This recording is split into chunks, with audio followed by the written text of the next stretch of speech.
There are songs that were part of your life, even if you can barely remember them now. Melodies that defined a summer, a party, a moment, and then vanished. They played everywhere, dominated the radio, were on everyone's lips. Until suddenly, they disappeared as if they'd never existed.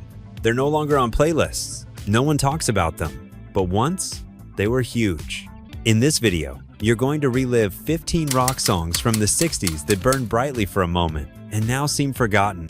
Some were accidents, some were industry-driven, and others were simply ahead of their time.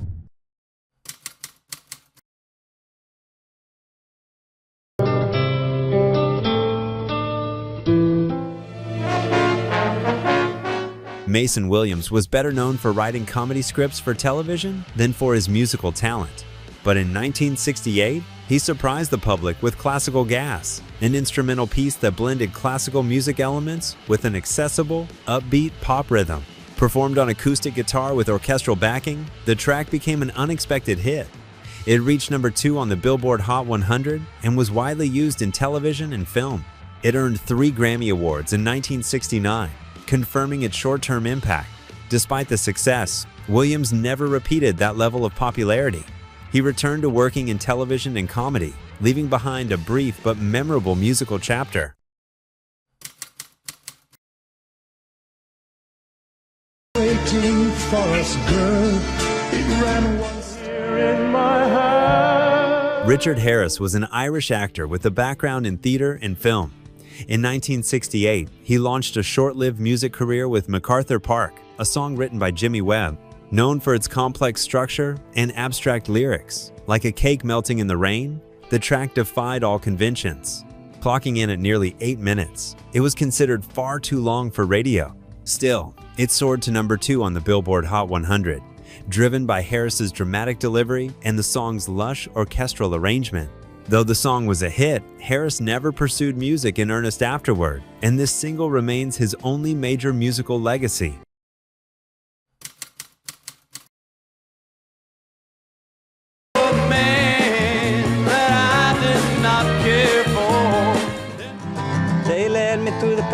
Friend and Lover was a duo formed by married couple Jim and Kathy Post. In 1968, they released Reach Out of the Darkness, which became an anthem of the late 60s counterculture, preaching unity and peace. The song peaked at number 10 on the Billboard Hot 100, driven by its catchy chorus and alignment with the social movements of the time. It was especially popular on college campuses and among peace activists. After that initial success, creative differences and pressure to evolve musically ended the project. The couple went their separate ways, personally and professionally.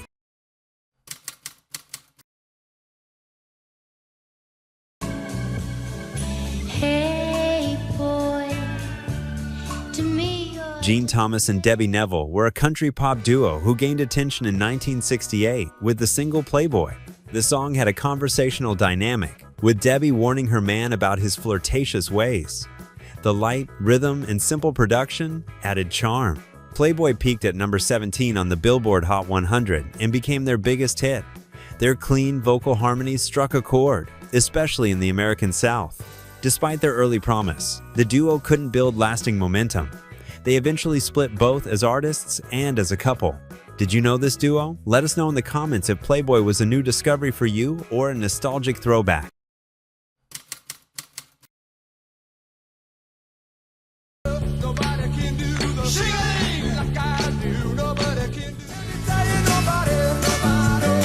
Garage rock band The Human Binds from Ohio broke through in 1968 with Nobody But Me, a high-energy cover of an Isley Brothers tune. Their version stood out for its raw delivery and for repeating the word no more than 100 times. The song reached number 8 on the Billboard Hot 100 and became their only major hit. Its fast-paced rhythm and rebellious tone made it a radio favorite for younger audiences. After this brief spotlight, the band struggled to differentiate themselves from similar acts and soon faded from the scene.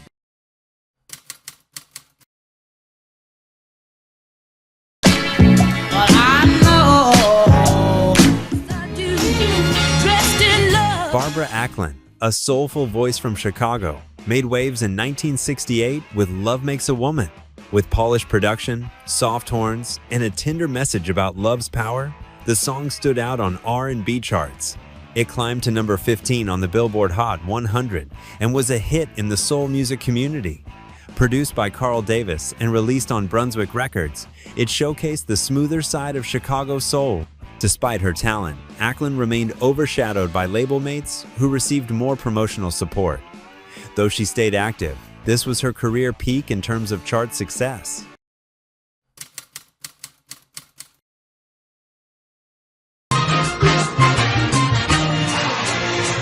Judy in the sky. Louisiana-born musician John Fred famously misheard the Beatles' Lucy in the Sky with diamonds and created Judy in Disguise with glasses based on that misunderstanding. The track fused humor, brass instrumentation, and playful psychedelic pop. The single hit number 1 in the US in January 1968 and became one of that year's most infectious tracks, full of energy and mischief. While Fred worried about a negative reaction from the Beatles, no such response ever came. Still, despite the hit, the band couldn't sustain its success and faded soon after.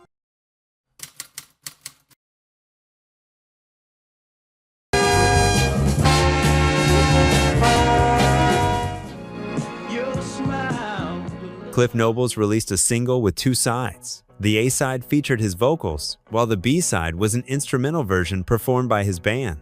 Unexpectedly, radio stations began favoring the instrumental. That's how The Horse became a hit. The track quickly climbed the charts, reaching number 2 on the Billboard Hot 100. With its standout brass section and danceable rhythm, it became a staple on radio and television shows. Ironically, Cliff Nobles doesn't appear vocally on the song that made him famous. The success was a one-time phenomenon. Nobles never managed to replicate the impact, and his solo career quietly faded.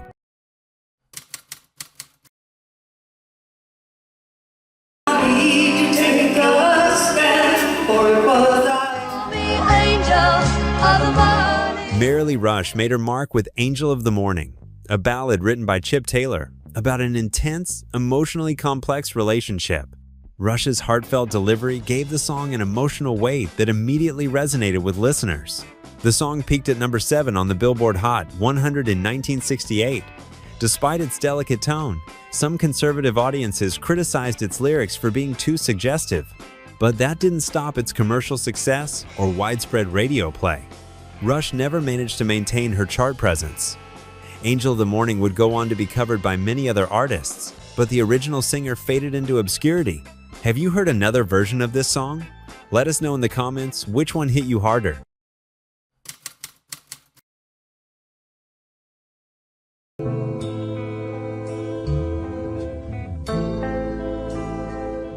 I love you. Formed in San Jose, California, People blended melodic rock with soft choral arrangements.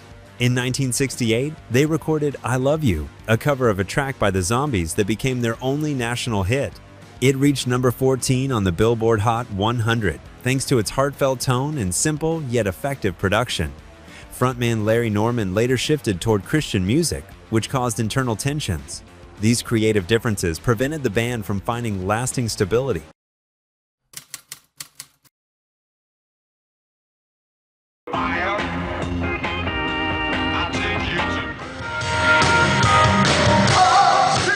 Arthur Brown burst onto the scene with a flamboyant, theatrical act that shocked and fascinated audiences. In 1968, he released Fire, a psychedelic anthem introduced by the now iconic line, "I am the god of hellfire." The song hit number 2 on the charts, in both the US and the UK. Brown's live shows featured wild makeup, flowing robes, and a flaming helmet, enough to raise safety concerns at multiple venues. His presence was unforgettable but short-lived. The project couldn't sustain the momentum beyond its explosive debut.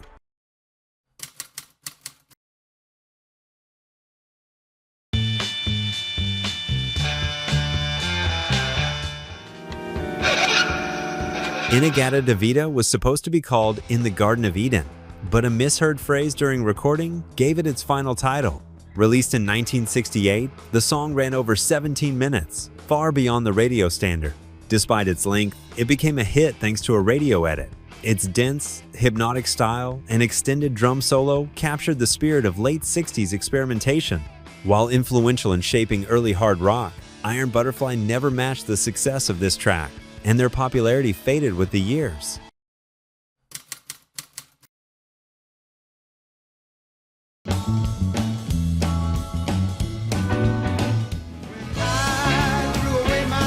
From North Carolina, the Occasions rose to fame with Girl Watcher, a breezy, lighthearted tune released in 1968.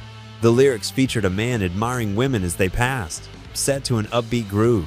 The song climbed to number 5 on the Billboard Hot 100 and became a seasonal favorite thanks to its summery feel. However, some regions criticized the lyrics as inappropriate, which limited its radio play. The band couldn't recapture its early momentum and faded after their one hit.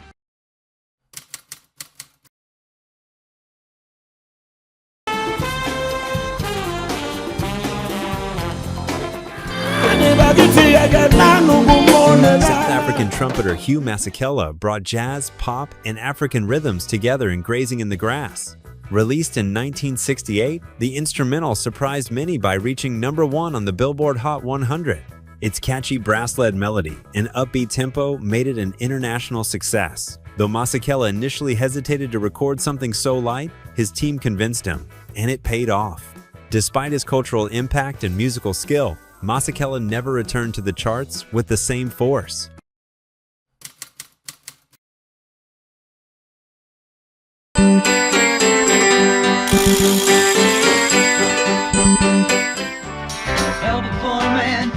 The Lemon Pipers were a band from Ohio that blended psychedelic rock with a strong dose of commercial pop. In 1968, they released Green Tambourine, a track featuring sitar sounds, echo effects, and lyrics about a street musician seeking attention through his tambourine. The song reached number 1 on the Billboard Hot 100, driven by their record label's push toward the emerging bubblegum pop trend.